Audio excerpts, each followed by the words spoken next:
પડ્યો છે વિદ્યાર્થીઓ ઉમેદવારો જે હતા એમનો પણ વિરોધ હતો કે શિક્ષણ વિભાગે આવો નિર્ણય શા માટે લીધો? પહેલા તો સરકાર દ્વારા જે શિક્ષકો ભરતી કરવાની જાહેરાત અને સંખ્યા જાહેરાત કરેલી છે એમાં એક પણ ઉમેદવાર ઓછા લેવાના નથી.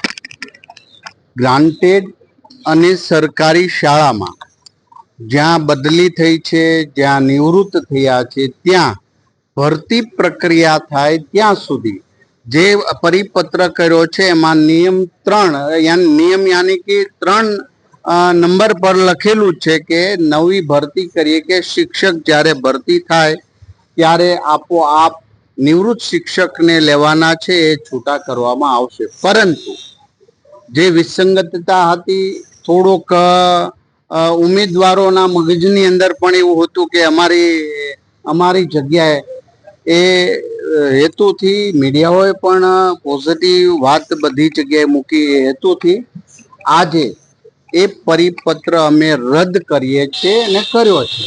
એટલા માટે કે 1 મહિનો કે 1.5 મહિનો હજી જે ભરતી પ્રક્રિયા છે, આ પ્રક્રિયાની અંદર જે શાળાઓ માનો કે કચ્છની અંદર ખૂબ પ્રોબ્લેમ છે. 2500 શિક્ષકો અમે ભરતી કરીશું, પરંતુ ત્યાં સુધી ત્યાં શિક્ષક ન હોય એ હેતુ છે આ નિર્ણય આપણે પરિપત્ર કરેલો હતો. પરંતુ વિસંગતતા અને ઉમેદવારોના મનની અંદર કંઈક શંકા હતી એ હેતુથી આજે રદ કરવામાં આવ્યો છે. સાહેબ, પરિપત્ર કોણે કર્યો હતો?